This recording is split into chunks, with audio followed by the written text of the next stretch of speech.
jeito o PT e o Requião atuam. Não sei se eles pensam que eles enganam alguém, sei lá. O fato é que o Paulo Pimenta, que é um deputado que não respeita a liberdade do Poder Judiciário, vai se reunir com o desembargador Thompson Flores lá em Porto Alegre. Vai posar de mocinho. Mas sabe que não adianta, né, Mark? Eles não conseguem. A deputada Maria do Rosário, aquela, publicou no Twitter ontem, dizendo que, não, nós vamos lá para falar com ele sobre o julgamento do TRF. Sobre o protesto, este tem que ser livre. O PT não se ajusta nem entre ele. Mas quem fala sobre o julgamento são os advogados do Lula? O que a Maria do Rosário tem a ver com isso? Porque ela acha que o julgamento é um golpe. Nessa altura da vida. Dá uma preguiça, né? Denê, mas olha só, tem uma informação aqui que vem lá de Porto Alegre, do gabinete de crise que foi montado para acompanhar tudo isso. A vida de quem quer fazer confusão lá não estará fácil, viu? O Globo aqui noticia que o gabinete tem a participação da Brigada Militar, que faz o policiamento ostensivo, né? A Polícia Militar lá do Rio Grande, da Polícia Rodoviária Federal, que vai acompanhar no detalhe a chegada de manifestantes nas estradas, e até a ABIN, que é a Agência Brasileira de Inteligência, que já monitora a preparação de atos. Já está decidido, por exemplo, que os policiais que estão no litoral gaúcho, fazendo a Operação Verão Gaúcha, vão a Porto Alegre, e que pode haver deslocamento de polícias militares do Paraná e de Santa Catarina para ajudar no contingenciamento do que for preciso lá. Ainda não foi oficializado isso, mas esse pedido pode ser feito. Muito bom, hein? Muito boa a iniciativa. A praia no litoral gaúcho é da mesma distância do que são as praias aqui de Curitiba, em torno de 100 quilômetros. 100, 120, 130, dependendo da praia. Então é possível buscar, de fato, policiais militares da Operação Verão para somar aos brigadianos, aos integrantes da Brigada Militar do Rio Grande do Sul, para ajudar na segurança lá de Porto Alegre. Eu tenho uma curiosidade, Daniel. Por que o gaúcho chama a Polícia Militar de Brigada? É a Brigada Militar. Não, mas por quê? Porque é o nome dela. O Brasil inteiro chama Polícia Militar, lá tem outro nome. É a valorosa Brigada Militar. Eu não sei por que o nome é Brigada. É porque era montada por brigadistas para fazer a segurança. E aí acho que nunca trocou o nome para polícia. E aí ficou de Brigada Militar. Sabe que a gauchada gosta da brigada. Tem orgulho da sua brigada militar. Faz parte, né, da cultura gaúcha. Que gaúcho não tem orgulho de lá, né? A gente comemora uma revolução que a gente perdeu. Eu sempre digo isso. A gente tem até feriado com desfile cívico. 7h14. Ouvintes na Jovem Pan, Mark. Olha só, Daniel, muita gente participando já aqui. O ouvinte Leonardo Andrade diz que se quem for para Porto Alegre e apoiar Lula é o povo brasileiro, hoje ele se sente americano. Ele brincando aqui com a situação, a Gleisi Hoffmann, presidente do PT, diz que quem vai ser julgado lá é o povo brasileiro. Então ele brincando que se for assim ele é americano. O ouvinte Marlos aqui de Curitiba diz que o Requião é mesmo uma piada, na opinião dele. Ele que acompanhou o discurso do Requião agora há pouquinho, que nós reproduzimos aqui. Sabe que, Mark, que o nosso ouvinte observa aqui aquela fala da senadora Gleisi de que quem está sendo julgado é o povo brasileiro? Esse é um comportamento messiânico que o PT adota e que sempre foi assim em estados de cultura judaico-cristã. Algumas pessoas, elas são pinçadas como se elas estivessem no patamar divino, que é o caso de Lula. O que o PT tenta fazer? Tratar Lula como um messias, como uma divindade. E essa divindade não poderia ser alcançada pelo Poder Judiciário, pelos seus iguais, pela política, jamais. Porque ele alcança um status de liderança escolhida pelos céus. Como um Moisés, por exemplo. Alguém que o céu escolheu, que Deus elencou para estar acima dos demais.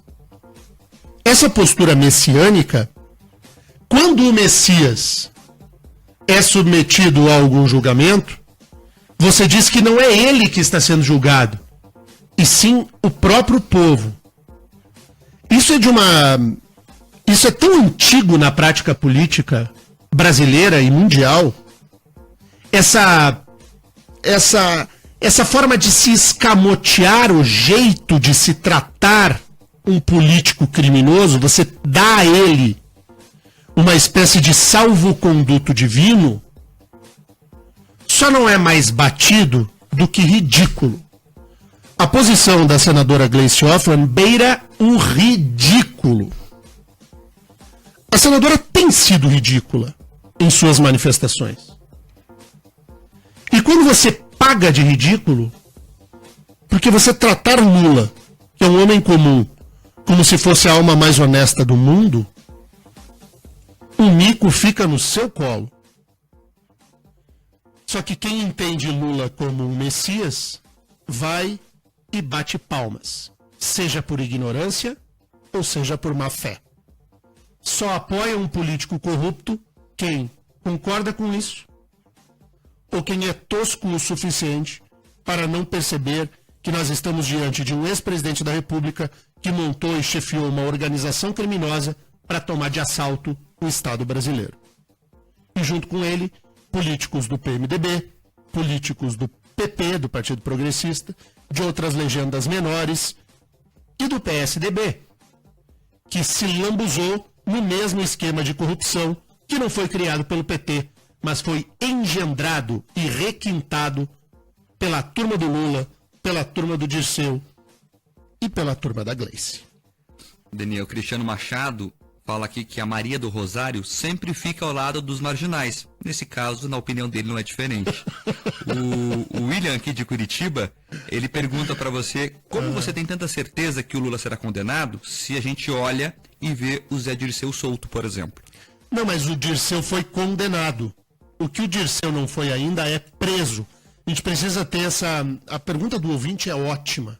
A gente tem uma diferenciação entre sofrer uma condenação em segunda instância e você começar efetivamente o pagamento da pena, ser levado a um sistema penitenciário. O Dirceu, cedo ou tarde, será recolhido ao cárcere. Cedo ou tarde.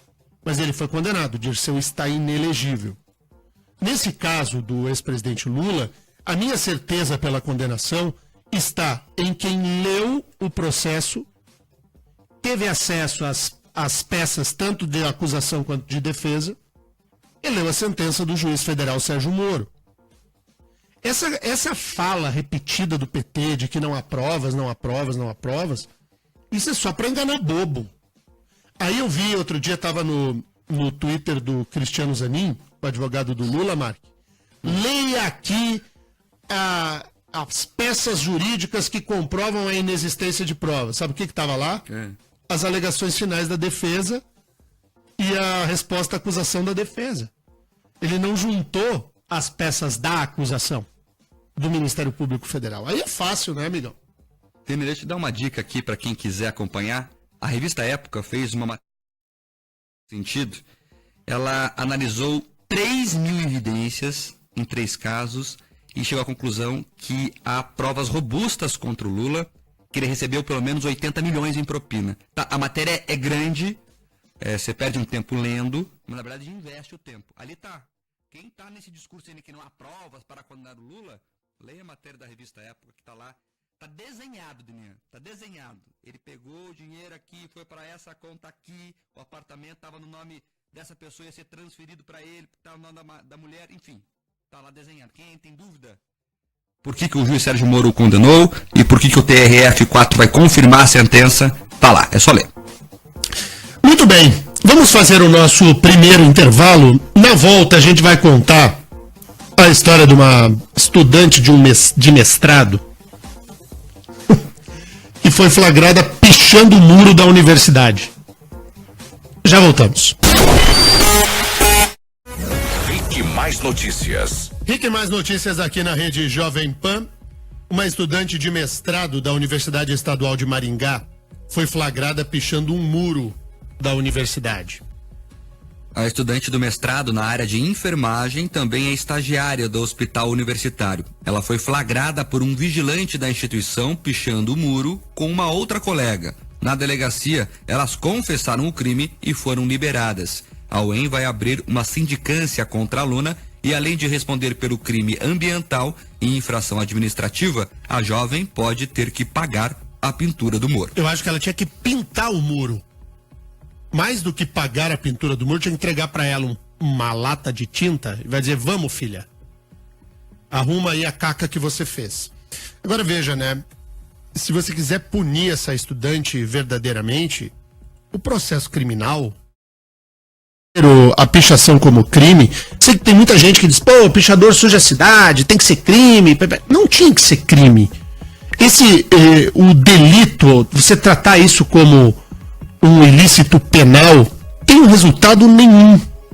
Porque a pena é muito baixa, você acerta lá algum tipo de prestação de serviço. Pior, faz uma transação penal, vai no fórum criminal só assinar lá o papel. Não tem grande resultado. Esse caso tinha que ser descriminalizado, tinha que sair da esfera do direito criminal e ir para a esfera do direito civil. Se aplicar multa, fazer doer no bolso. A Universidade de Maringá poderia expulsar a estudante. Aí o resultado prático seria muito maior do que você resolver esse tipo de situação na esfera criminal. Na esfera penal, é porque as pessoas enchem a boca pra dizer, né? Pichação é crime. Eu lembro que o Gustavo Frutti ficava gralhando, aí eu falei: gente, nem parece que é doutor em direito.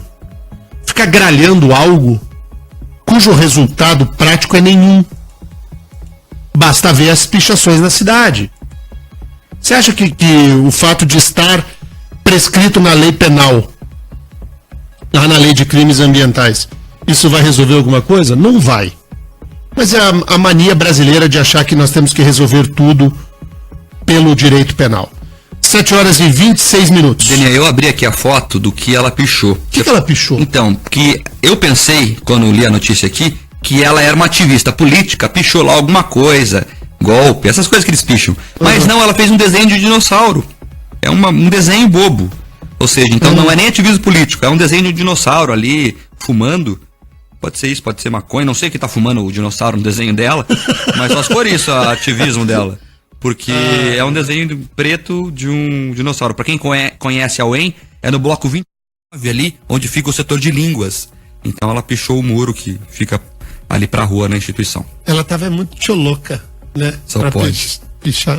Não, é estudante de mestrado, né? Quanto custa um estudante de mestrado aos cofres públicos? Muito caro. Muito caro. E dela usa o quê? Esse investimento pra pichar muro? E o mestrado é um privilégio, né? Você conseguir alcançar uma pós-graduação em nível de mestrado numa universidade pública, como é o caso da UEM, a coisa tá ruim. Tudo bem aí, Fernandinho? Eu fico te olhando aqui, você vai com uma mão pra lá, outra pra cá. Tá difícil hoje ou não? Resolvendo problemas aqui, técnicos.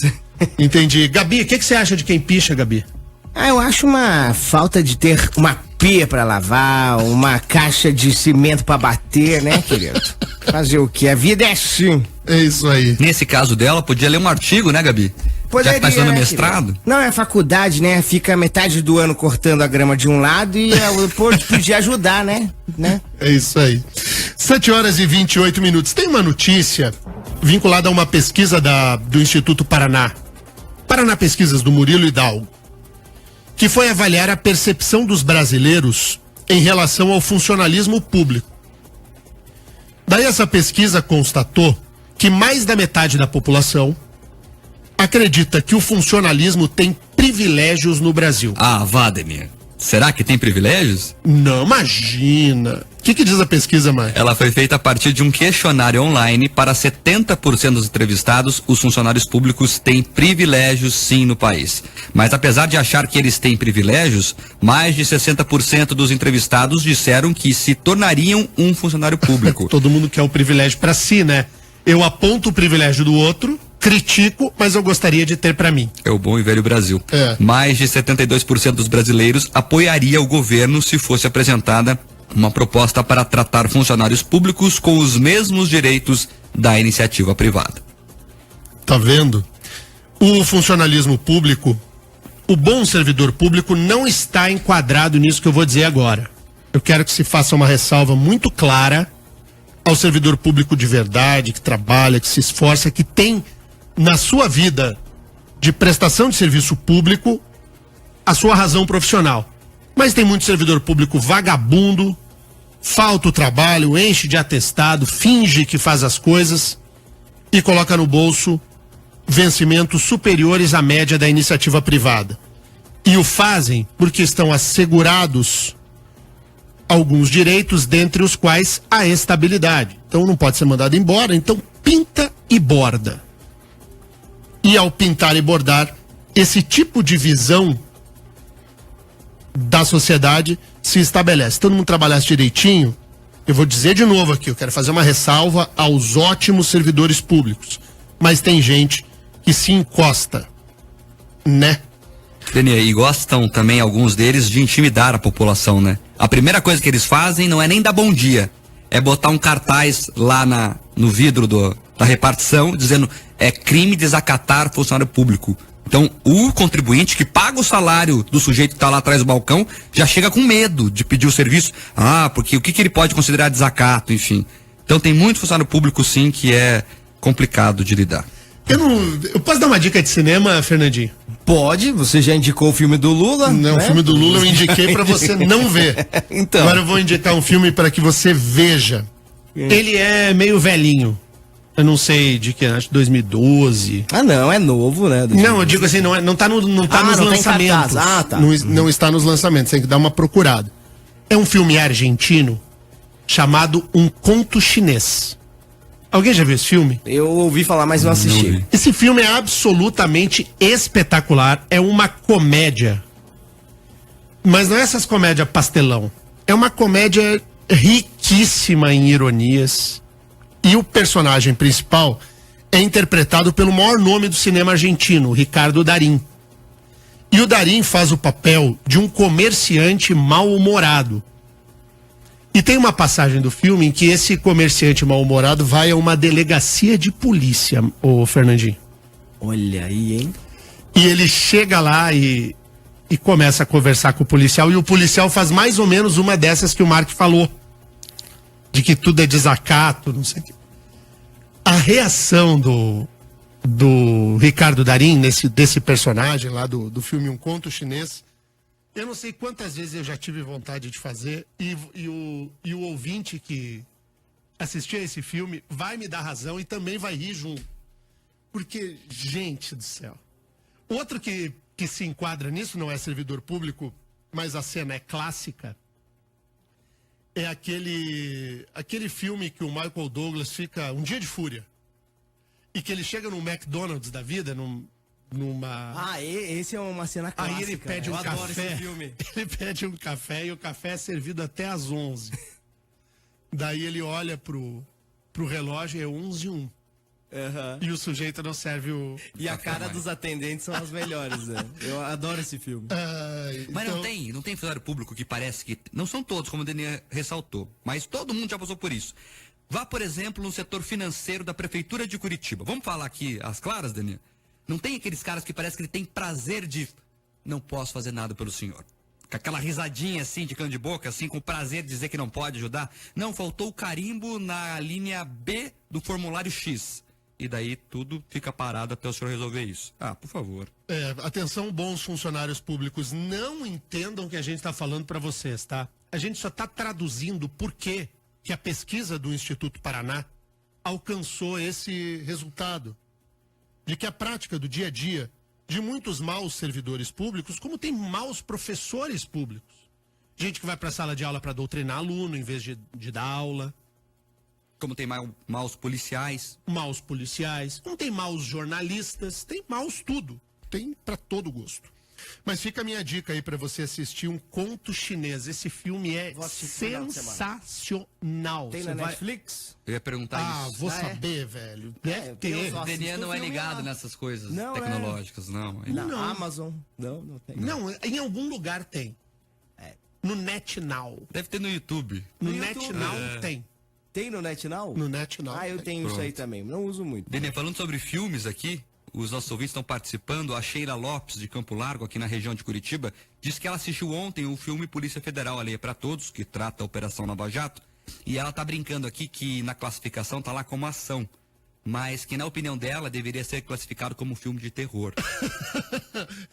E porque suspense não é, a gente já sabe o final, né? Exato. Então teria que ser ou terror ou... É terror, gostei. E o Thiago de São José também participa sobre isso, diz que ele também assistiu o filme Polícia Federal Alheia para Todos e que ele retrata muito bem nossos políticos e ainda tem gente para defender, que ele não entende isso.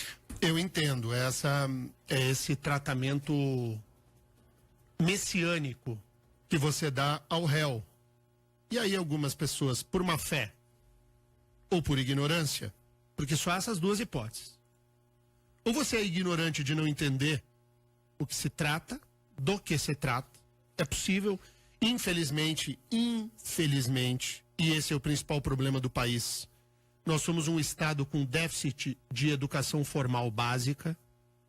Nós somos o estado brasileiro, que não leva a sério a educação. Nós temos pessoas mal formadas, um analfabetismo funcional gigantesco, e a pessoa não consegue interpretar a realidade. Isso é absolutamente lastimável, a culpa é do poder público. Tinha que investir em educação e não em petróleo, não cuidar de aeroporto.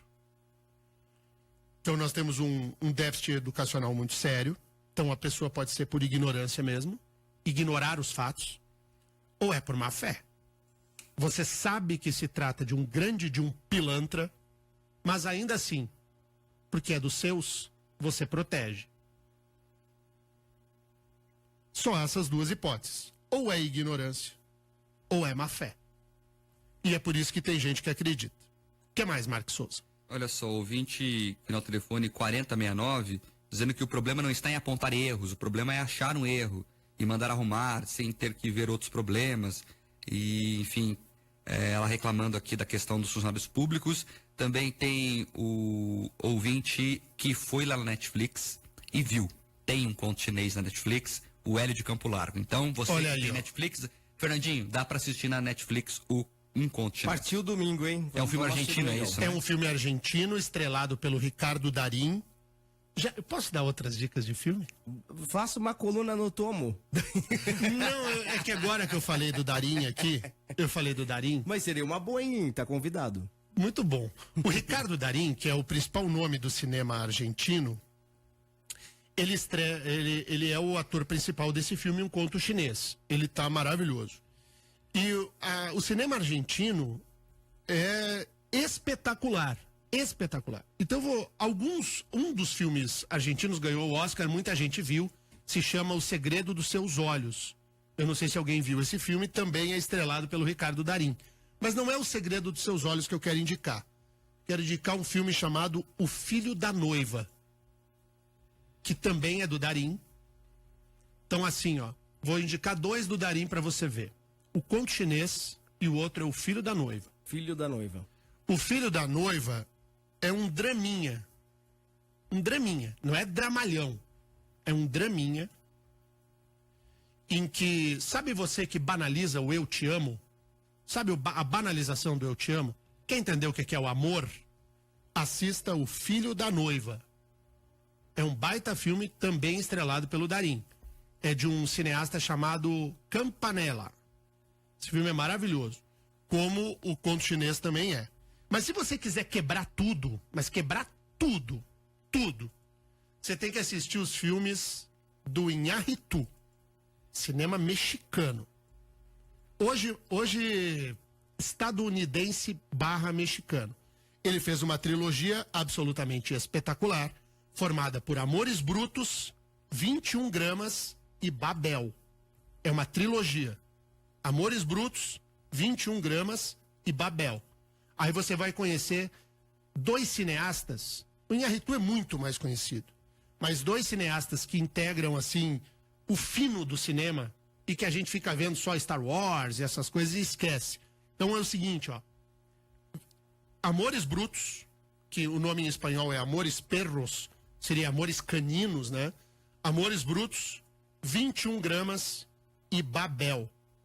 O Babel, velho. Pensa um filme bom. Você não viu Babel também, Fernandinho? Não vi, não. Você viu Babel, Mark? Não vi. Só Olha aí, mais da ação aí.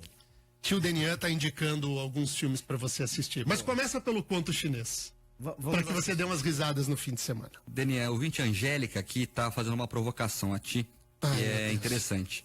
Ela diz que concorda contigo sobre a ignorância do povo e a falta de educação. Mas ela pergunta a sua opinião sobre Cuba, que tem uma boa educação, em tese, e boa parte da população ainda acredita que Fidel foi o salvador da pátria. Mas aí é diferente, né? Você não tem boa educação em Cuba, é mentira. Você tem gente no colégio. E você levar gente para o colégio não é sinônimo de boa educação. Boa educação é você educar de forma plural. Cuba não educa pelo pluralismo. Cuba educa pela ideologia. Você ideologiza os alunos. Cuba é pior ainda do que um modelo tradicional mal feito. Porque Cuba opera pela manutenção do regime, pela ódio ao comunismo e assim por diante. Então eu entendi a provocação da ouvinte, só que eu respondo para ela dizendo o seguinte: você não ter aluno fora do colégio não significa que você tenha uma educação verdadeira. Você só tem aluno no colégio. Educação você tem quando você leciona pelo pluralismo e não pela ideologia una. 7h41. O que mais, Mark, antes do intervalo? Olha só, tem ouvintes aqui dizendo que já foram investigar lá os seus filmes e que o Filho da Noiva não tem no Netflix, mas tem no YouTube com legenda. Olha aí, ó. No YouTube, que barbada, hein? Dá pra procurar por lá. E tem um outro ouvinte aqui sugerindo o filme do Ricardo Darín também, Relatos Selvagens. Relatos Isso é Selvagens. legal, É isso é legal. bom. Mas é O inferior. Francis Brito. Mas é inferior aos que eu indiquei, assim, de qualidade. É bem bom esse Relatos Selvagens. É bom sim. Mas ele é inferior em qualidade ao Filho da Noiva. O Filho da Noiva é um grande filme. Grande filme. Filme maravilhoso. Mas o conto chinês é mais legal. Você achou a fotografia boa do filme? Aqueles palestrinhos. A narrativa, né? O jeito Tô que você. brincando. Não, eu entendi, Fernandinho. Mas a narrativa do Filho da Noiva é uma narrativa espetacular. Porque a narrativa, ela rompe desses filmes, desses blockbusters. Você narra. Ah, não vou contar. Não dê spoiler. não dei vou. spoiler. Deixa a gente assistir. Não vou, mas Agora vai. o pessoal tá falando que você vai ter que escrever no... Como é que é o nome No do... portal Tomo. Porque Tomo.com.br. o pessoal não conseguiu anotar. Então tem que entrar numa coluna lá uma e ver. matéria e manda pra mim. Eu não vou que eu escrever posto. nada. Abre uma câmera eu falo. Ah! Que preguiça. Ai, que preguiça. Não, vou escrever, sim. Daniel, rapidinho, a gente falou dos funcionários públicos, tem um exemplo bom que vem de São José dos Pinhais. Dá pra registrar rapidinho Claro, aqui? vai lá. Na região metropolitana aqui de Curitiba, o prefeito Toninho Fenelon, do PSC, sancionou uma lei que reduz em 10% o próprio salário do vice-prefeito, de secretários e de cargos em comissão. A redução dos salários já passa a valer para os vencimentos deste mês e deve gerar uma economia de cerca de 4 milhões de reais por ano. A redução atinge, além do prefeito e vice, 21 secretários e outros cerca de 1.000 servidores, entre comissionados e funcionários que recebem função gratificada. A medida foi tomada porque o município ainda sente o reflexo da crise na arrecadação. É claro que 4 milhões no orçamento de São José dos Pinhais é quase nada. Parece muito dinheiro, mas para o orçamento é muito. Mas a atitude não deixa de ser interessante, né, Daniel? Claro, claro. Na verdade, você está dando o exemplo, né? E dar o exemplo também é importante no que a gente vive hoje da realidade paranaense e brasileira. 7h43, tem um intervalo agora e a gente volta na sequência. Rick Mais Notícias. Rick, mais notícias aqui na Rede Jovem Pan. Sabe que a onda de protestos que o PT está inflando contra a liberdade do Poder Judiciário inicia já nesse fim de semana, né? Tem um evento em Maringá de protesto contra o juiz Sérgio Moro. Daí você me pergunta, por que Maringá? Por que escolher a cidade do noroeste do Paraná para abrigar o primeiro dos protestos? Porque Moro é maringaense.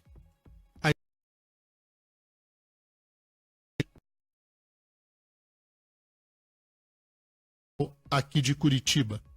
Eles É por vaiaram isso. a mãe dele numa audiência lá, numa homenagem na Câmara de Maringá, né? Então a escolha de Maringá é por isso, mas eu também vi no Twitter que o movimento Brasil Livre e outros, o Vem Pra Rua e a sociedade organizada de Maringá também vai sair às ruas no dia 13 vestindo verde e amarelo para combater o protesto do PT. Quem planta vento, colhe tempestade. Sabe quem que é a principal articuladora do encontro, Denir? A senadora paranaense. Ah, Gleice mas Hoffmann. óbvio, né? Óbvio. Tem muitos ouvintes aqui mandando mensagem dizendo da questão do servidor público, né? Eu vou só repetir. Eu, em momento algum, generalizei. Servidor público, grande maioria, é de gente responsável, que trabalha direitinho, que dedica a sua vida a prestar serviço à sociedade. Mas tem os enganadores. Não vamos tapar o sol com a peneira. Tem enganador na iniciativa privada? Ô, louco. Eu conheço um monte, por exemplo. Tá cheio, até aqui na RIC tem. Tem uns na também. Jovem Pan tem, na RIC TV tem, tá cheio de enganador. Mas qual é a diferença? Vai tomar um cafezinho. É que o enganador, E o que fuma, né? Tem cara que fica o dia inteiro fumando ali na frente. tem gente que se fumar, explode a boca. E chega ainda, né? Tá cheio de enganador. Mas qual é a diferença do enganador da iniciativa privada para o enganador do serviço público? A diferença está em quem paga a conta. Quem paga a conta do enganador do serviço público somos todos nós. E tem outra. O servidor público presta serviço público.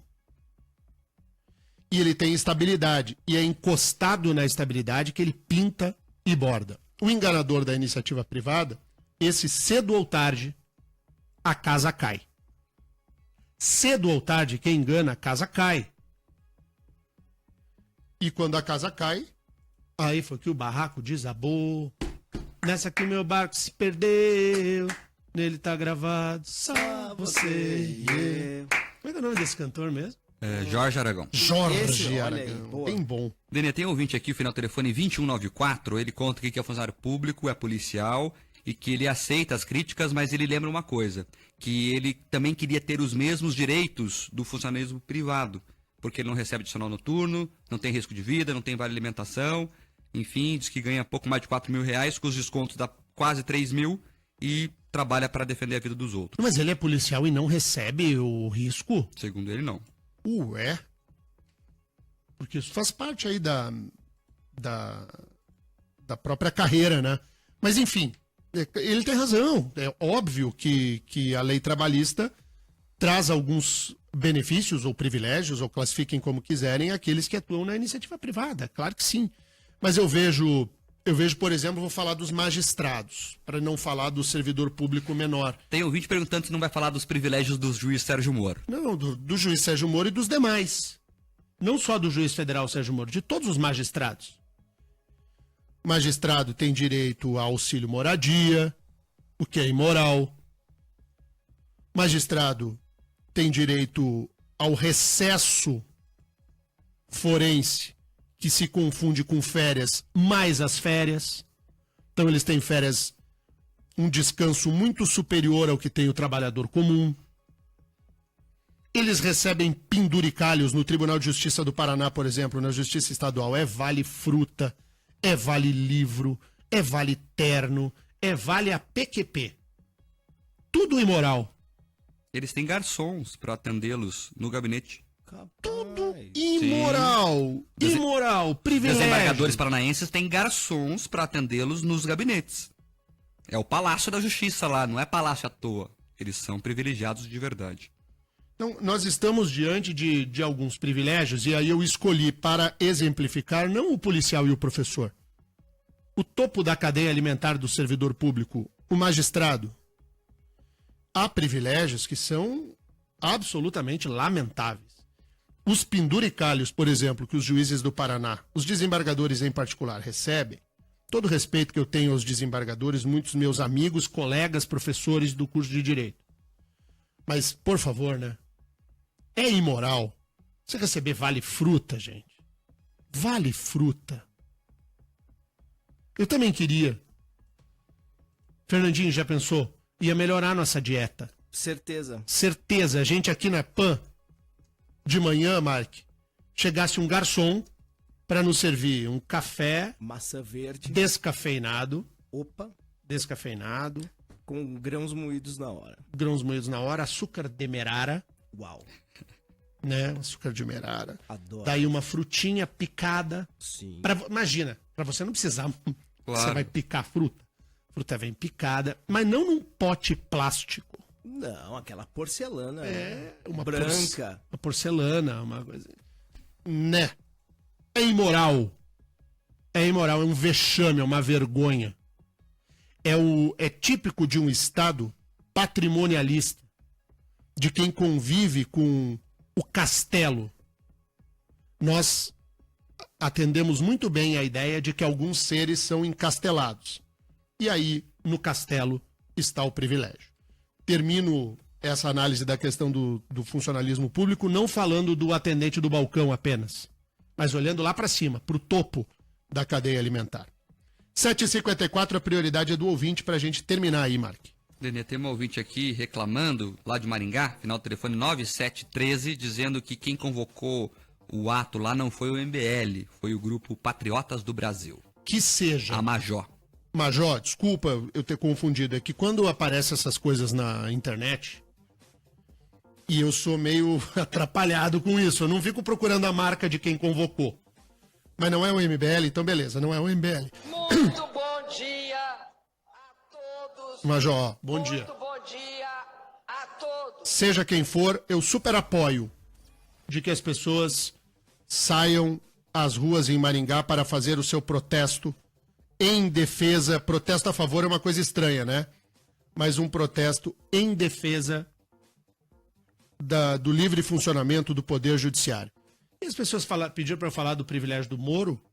Tá aí um cara que trabalha pleno recesso. Isso nem os petistas podem negar. Você pode não gostar do Moro, mas que ele trabalha muito, trabalha. Isso é Olha, visível, né? Ótimo juiz. Que foi aquela foto, né? Ele entrando ali pra trabalhar com uma sacolinha de mercado, né? E ele leva, isso não é... Ele nem gosta que faria isso, viu, Deninha? Ele não gosta disso. Quem já viu o Moro, ele é avesso a essa coisa do bastidor, da vida dele, ele não gosta de revelar isso. Mas ele leva a marmita, sim. Ele leva a marmita porque ele tem um regime especial lá e também porque ele não gosta de perder tempo, ele come no gabinete. Então, aquela sacolinha não foi pra inglês ver, Fernandinho. Ele faz isso todo dia. E o juiz Sérgio Moro, ele é um ótimo juiz. É um juiz justo, estudioso, detalhista, correto. Então, quando eu vejo o ataque à honra do juiz Sérgio Moro, eu penso assim, Jesus amado, né? Os bons juízes, como o juiz Sérgio Moro, e são muitos, é esmagadora maioria, formada por ótimos juízes, essa gente tem que ficar assistindo movimentação de meia dúzia de inconsequentes pregando revolta contra a liberdade do judiciário. Pobre Brasil. Vamos embora? Vambora. Hoje eu falei pelos cotovelos. O pessoal tá brincando aqui, Denê, que você assumiu o lugar do Rubens Evaldo Filho. Ah, antes fosse. Sabe quem que é, né? Sei, aquele crítico de cinema. É, o Fábio Scraba brincando Tá aí aqui. no próximo Oscar, vamos fazer uma live. Vamos. chamar o Denian. Mas sabe por quê? Como é que é aquele meme da Glória Pires, Eu acho? não, Eu eu não não sou tenho capaz palavra. de Não opinar. sou capaz de opinar. Esse seria eu. Gente, eu não entendo nada de cinema. Eu tô falando sério, sabe, vou falar uma coisinha aqui. Eu tive ótimos professores de cinema na faculdade de jornalismo. Ótimos professores de cinema, é verdade. Eu sou formado em jornalismo. Não, Tá falando sério de verdade? Tô falando sério. Talvez tenham sido os melhores professores que eu tive. Mas também não adiantou muito, porque eu não era muito estudioso da cadeira de cinema. Eu estudei na Universidade Federal do Rio Grande do Sul. E toda aquela turma da Casa de Cinema de Porto Alegre, Jorge Furtado, Giba Assis Brasil, Carlos Gerbasi, os cineastas que fizeram bons filmes brasileiros, aquele Meu Tio Matou um Cara, sabe aqueles filmes lá da Casa de Cinema? Esses caras que me deram aula. Olha aí, hein, Denian. Eles envelheceram e eu também, né? E aí eles são muito responsáveis também pelo que o PT virou no Brasil. Eles fizeram muitas das propagandas do PT que deram aquela cara de cinema à mentira que eles nos contaram. Esses meus professores lá da faculdade. Vamos embora, mas eu não entendo nada de cinema. Eu entendo só de quando eu acho o filme bom. Se eu achar o filme bom, eu falo. Senão você fala que não é capaz de opinar. Se eu não sou capaz de opinar. Boa. Teve o Rivaroli me falou, vamos falar de inflação no Paraná no ar. Falei, não sou capaz de opinar. Vamos embora? Vamos embora. Então tá bom. Voltamos amanhã com o nosso jornal. Amanhã é sexta-feira. Vamos fazer o jornal levinho amanhã, Fernandinho? Vamos fazer assim. Amanhã tu traz umas dicas de cinema tuas. eu Mas não vem com teus filmes de super-homem. Não, mas é que o Fernandinho só vê isso. Ele não gosta do Super-Homem, na verdade. Não, eu não gosto de filme da DC. Eu sou mais da Marvel. Tá, mas sem Tá, Homem-Aranha. não, eu trago outros filmes, eu assisto outras... Não, mas é que o meu forte, o que eu sei opinar, é filme de super-herói. Não, mas a gente não quer. A gente quer que você rompa sua zona de conforto. Ok, então eu vou trazer alguns filmes Fora bem da legais. zona de conforto. Mark, tu vai trazer a tua listinha de 3 filmes amanhã ou não? Vou trazer. Tem que estar todos no Netflix para as pessoas poderem assistir. Isso, então é assim, ó, é fora da zona de conforto. Mas eu gosto de vocês dois. terror, daquele Você terror. gosta de terror? Eu Então, gosto sem Mas tu terror, gosta né? daquele de terror terror pesado. Mas, tipo sexta-feira 13, Não, assim? esses é pastelão, dá pra dar risada. Eu gosto daquele Annabelle. terror suspense. Annabelle é bom.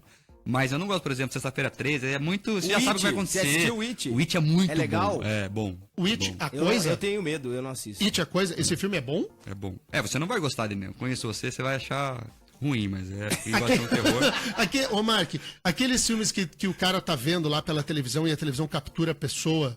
Como assim? O chamado? O chamado. Da menina do poço. É. Cara, esses filmes não dá pra ver. Aqueles Acho que fica com medo de verdade, hoje. A Filha do Mal. Filha do Mal. Esse é aquele que eu fiquei atormentado uma semana depois que assisti. É verdade. Falando em atormentado... Porque no filme, ele mescla o que você não sabe o que é real, o que é baseado em fatos reais e o que não é. É um filme de ficção, mas ele vai te envolvendo, a trama é excelente, sensacional. Mas dá medo. Dá medo.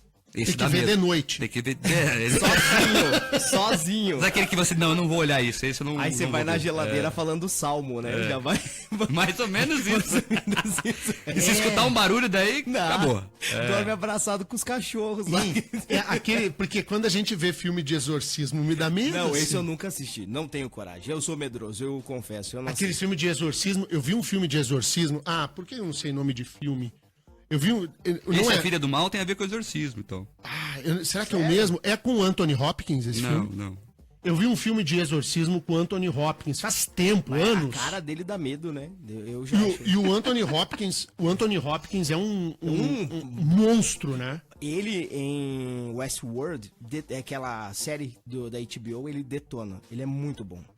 E o Silêncio dos Inocentes com o Anthony Hopkins. É né? ótimo, né? Ele fazendo o Hannibal Lecter. Aí tem uma Nossa. sériezinha, Clássico, né? que tentou fazer o Hannibal com outro ator, né? No segundo episódio eu larguei de mão. Não deu certo. Não deu, né? Vambora, gente. Vamos. É que nem fazer House of Cards sem Sem o o Kevin ator Spacey. principal. Eu dá. não sei se eu vou assistir a última temporada. Eu acho sem que o tinha que Kevin sair- Spacey? Sim, ele foi demitido, né? Depois do escândalo do assédio sexual, ele saiu. Vocês Saíram viram com ele, né? Vocês viram que a Saíram com Catherine, vocês viram que a Catherine Deneuve, um dos principais nomes da arte francesa, lançou uma carta dando uma chinelada nas feministas americanas? Das 99 atrizes, né? Que estavam, acho que, na Exato. premiação, né? Pois é. Estourou o Globo de jornal, senão a gente ia falar disso. Valeu, gente. Fica pra amanhã. Tchau.